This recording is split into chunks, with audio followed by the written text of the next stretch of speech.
but sometimes you could be spiritually taxed heavily. Sometimes you could be emotionally taxed heavily.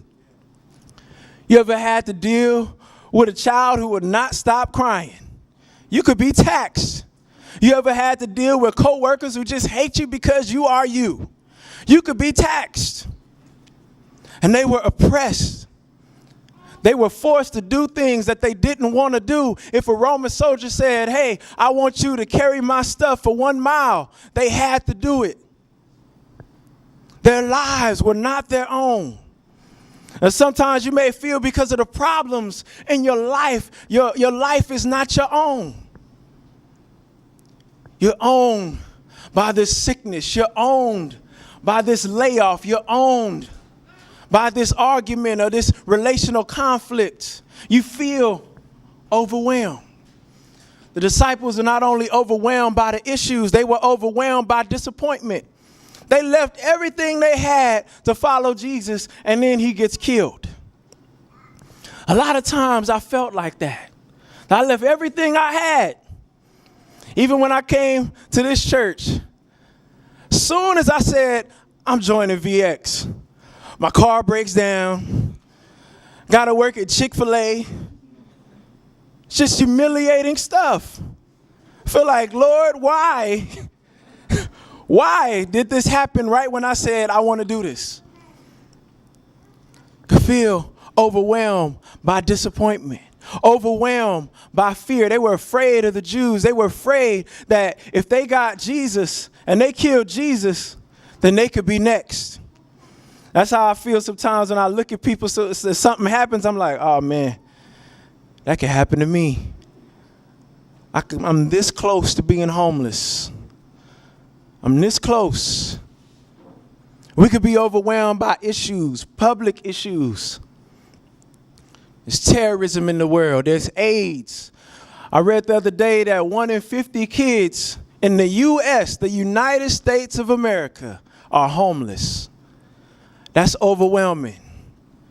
And we could be overwhelmed by private issues, financial struggles, addictions, depression, family dysfunction. We could be overwhelmed by disappointment. We all have our hope for messiahs. Before I got married, it was like, I'm going to get married and everything is going to be all right. Everything is not all right. For all you single people, just because you get married don't make everything all right. You get a job, you got to be on time and you got to go to work. You got deadlines. You get a car, you got to wash the car. First lesson I learned in life, that when you get a blessing, you have to take care of it. And everything ultimately is a mixed blessing. There is no pure blessing until we get into the kingdom of heaven. We could be overwhelmed by fear. We're afraid of the present, or so afraid of the future that we get overwhelmed and all of these negative thoughts get in our minds of what's going to happen to us. This morning I woke up overwhelmed. Is Jason going to set up the chairs right? Overwhelmed. Now we're going to get out of this apartment on time. Overwhelmed. God doesn't want us to be overwhelmed by the future, but he wants us to be overjoyed in the present. So Jesus, in this situation where the disciples are overwhelmed, he steps in and shows up in the midst of their overwhelming circumstances. How many people, when you were overwhelmed, Jesus showed up? There's something about the presence of Jesus.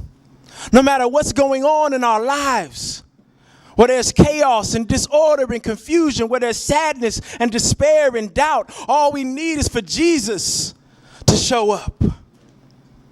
Jesus shows up and he gives them 3 things. Jesus shows up and he gives them peace. He steps in and he says, peace be unto you. Now, peace be unto you. That's something that I understand, because where I grew up, they had these guys called the black Muslims. And they would come to you and they would say, assalamu alaikum, my brother. And what does that mean? That means peace be unto you. The peace that Jesus is talking about is not just an absence of conflict. It's peace. It's calm in the midst of conflict. And it's a unique gift to the followers of Jesus. In the upper room, Jesus told his disciples, I have told you these things so that in me you may have peace. See, I thought peace would be in marriage. I thought peace was if I got another car. I thought peace was if I got another job. But peace, real peace, is only found in Jesus. And so as Jesus steps in, and he doesn't say hi, he doesn't say what's up. He says, peace be unto you. He gives them a revelation of who he is. He is peace. And he gives them a vision. He says, you can look in verse 21. He says, as the Father has sent me, I am sending you. And so he gave them a vision beyond themselves. A lot of times what makes life overwhelming, what makes it overwhelming is because all you think about is you. Honestly, when you start thinking about other people, life is not that overwhelming. That you could be overburdened by what's going on within these 2 feet and not concerned about the people next to you. And that could be overwhelming. And so Jesus says, as the Father has sent me, I'm sending you out on a mission. I'm giving you a vision beyond yourself. Y'all with me? I'm hoping y'all with me because I'm overjoyed. And so he's saying, I'm sending you not to please yourself, but to please me and the Father. See, there's a lot of things in life that can mess me up because I'm out to please myself. And my car breaks down, I can be overwhelmed because that car pleases me. When me and Yvette get in a fight, I could be overwhelmed because Yvette pleases me. When things don't go right here at the church, I could be overwhelmed because if I view it as something that's pleasing me, I'm lost. But when I think of it as something that's supposed to give glory to God himself, I can be overjoyed because then it's not my problem. See, I love it. See, I love it when God steps in when we've reached our max. A lot of times you can reach your max in life.